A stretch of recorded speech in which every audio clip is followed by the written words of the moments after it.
Hi everyone, thanks for tuning into my channel, Hildenbrand Guitar Academia. Today we go on with our series on different practice methods to talk about and really get into the tools and methods you have to tackle any problem which is occurring, mostly like a technical thing, of course.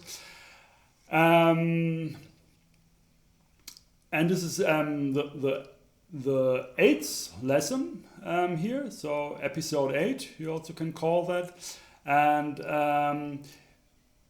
it's really heavily inspired by a PDF, free PDF, which you can get online from Chuan C. Chang.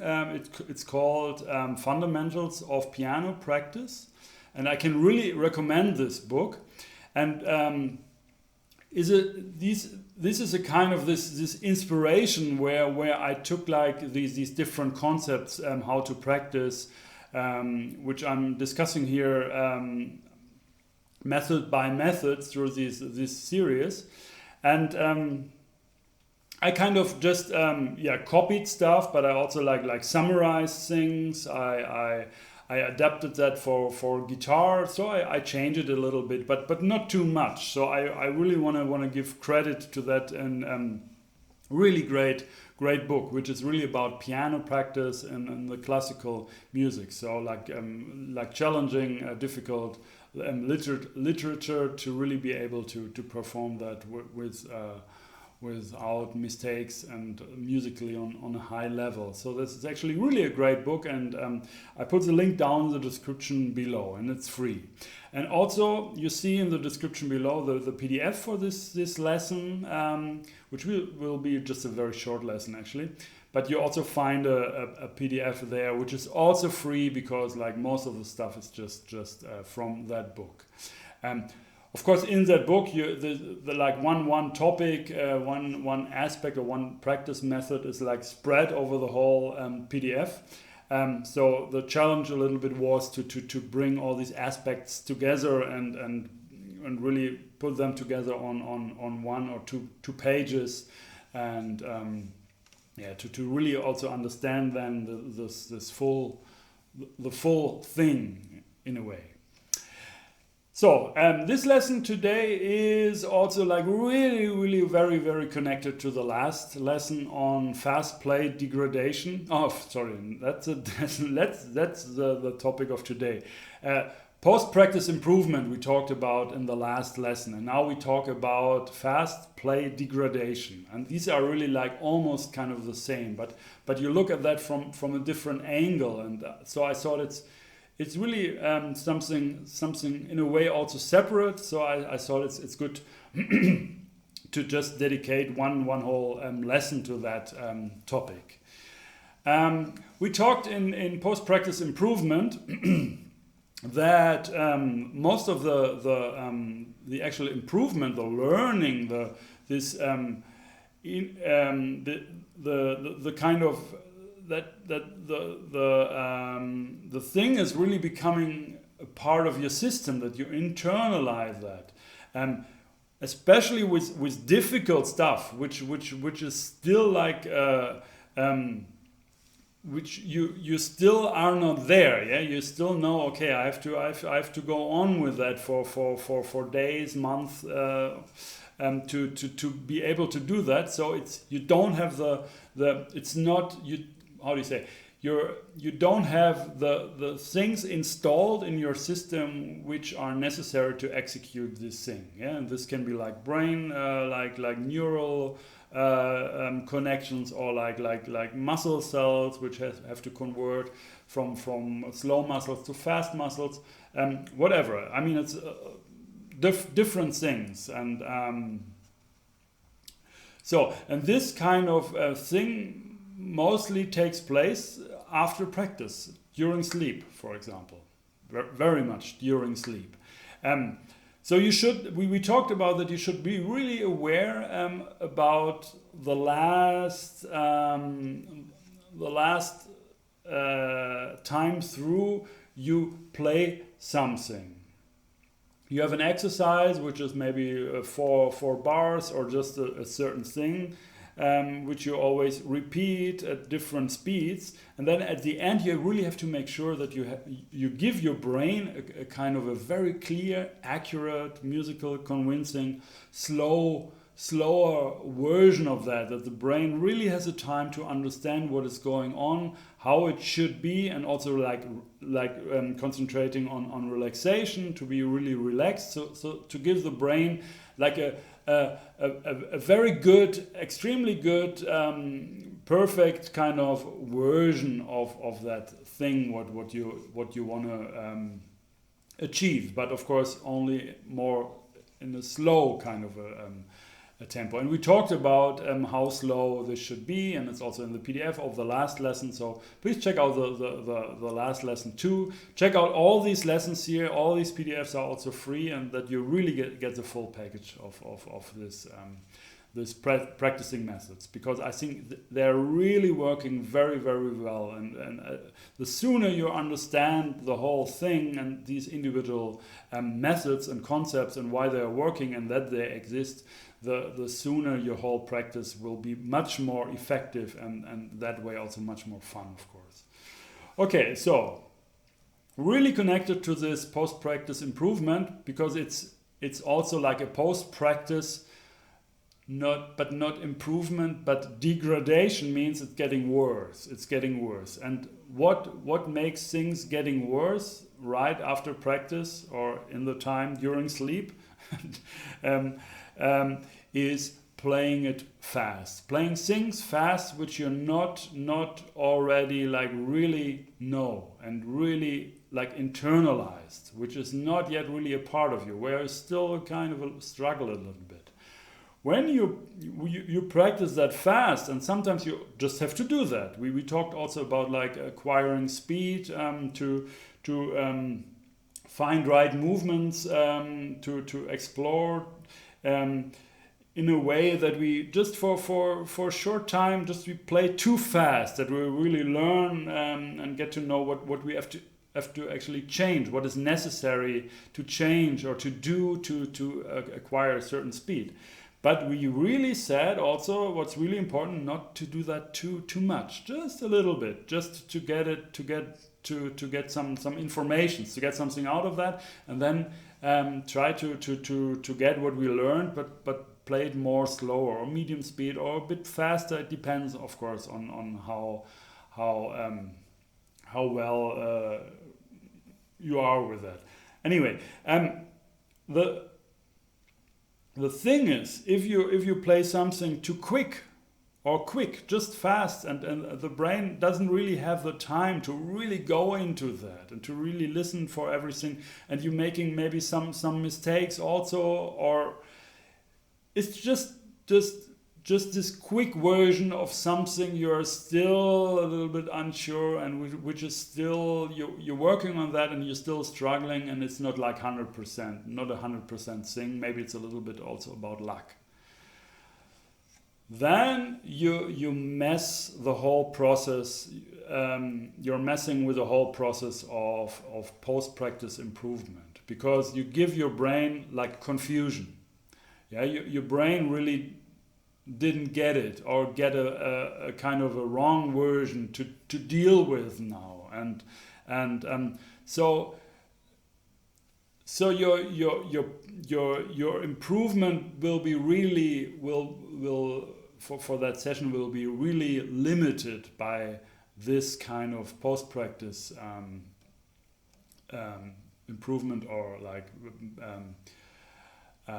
fast play degradation. This thing what happens after the practice will be not working for you but against you. So next day you sit down and you try to play that again, or you practice and you try to at least achieve the same what you had the day before, the same speed, the same quality, or whatever, the same that is the same level kind of, and then you fail. You really, it's not coming. It's worse. it's worse, and you have the feeling that you made a step back. And this is one very, very, of course, like practicing is always going like that, and at the end it's going, I mean, the whole thing then looks like a more straight line, but of course the factors of concentration of your performance every day is a bit different, and whatever. But you should be really aware that there are some things which can really work for you and some which really work against you. So you make sure that you don't play, in a way, just generally you can say, don't play too much, too fast, things which you are not really there. Because you will ruin or confuse the whole learning process. Go back to this to speed, like practice how like this practice speed thing that you really only use like this fast, this faster you can, I mean that faster than you actually can play thing, just for exploring and for learning, just briefly. Be really careful with that, because if you do that too much, if you play too much, too fast, and you're always not there and you're struggling, you don't have it down, but you play fast and you try to push that, this will really not help. It will not help, or it will make things worse. So, to sum up this lesson today and the last lesson, be really careful about the process of this process, what will happen after your practice. After this one exercise, before you switch exercise, or after the whole practice session, or after you played a whole piece in a certain way and then you quit and go to another. This last time through will have a huge impact of how your whole system will work for you or against you in the time after practicing, during sleep. So the version or the plateau you are at the next day has largely to do with that. Yeah, so, and this is really, of course, most valid for things which are really difficult and where you really have to know these things, you know, because of course you do not expect that next day you can do it. Yeah, it's maybe it takes months, you know, but you have to make really sure that the whole process is really going in the right direction. And sometimes if you think more from your intuition and think what feels right now to do, and play it very slow or play it very fast, so as fast as possible, that you give your brain in this kind of like a very fast last version or something, whatever. I mean, we talked about that. Be really conscious about that. Be really careful with like what kind of a version you will give your brain before quitting the piece or the exercise or your practice session. I experienced that for myself really in a very obvious and great way. And this was really I really learned this stuff from that book. Quite late actually. I would be happy to learn that earlier, but I mean it's always too late anyway, for everything. No, actually not. It takes just time. Yeah, it also depends whether you're really ripe for that experience. And so it really, I just want to say, it really works. Really take this very serious, and be really careful in general with playing fast of things which are not yet really there, which are still a bit like struggling. This will really confuse the whole practice process. And this is something you can really find out for yourself very quick. I made some experimentations with that. I tried to end my sessions like really in a bad way, playing fast and really like unconscious in a way and forcing. And for just very 1-2 days, and then I checked what happened actually, and then I practiced, of course, for a long time, like difficult stuff where I never really thought I would get it in a way.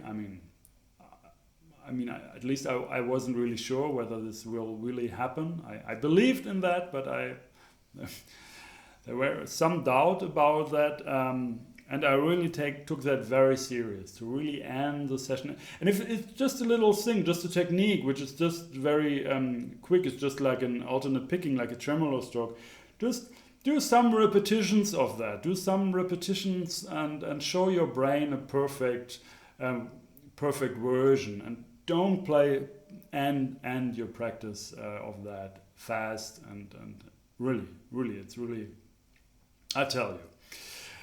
Okay, I think that's it for this lesson. It's like that's all I wanted to say. Just get this little PDF, also description below. It's free, so take it. And subscribe to my channel if you didn't do that already, and press the bell button. Then you also get notifications, because we will also go on with this series about practicing. And when you enjoy that, when you think it's really relevant for you, it's good maybe when you also get notifications. And in general, I hope this whole these lessons here on Guitar Academia really help you and give you more like inspiration and ideas on music and playing guitar. You can also support this channel. Just follow the link down in the description below to my website, hildenbrand.com, the Guitar Academia page there. You find a button where you can also donate. So this would be really cool if you want to get more involved here and support this channel. I would really appreciate that. Okay, so that's it. Stay tuned and thanks for watching. My name is Hildenbrand.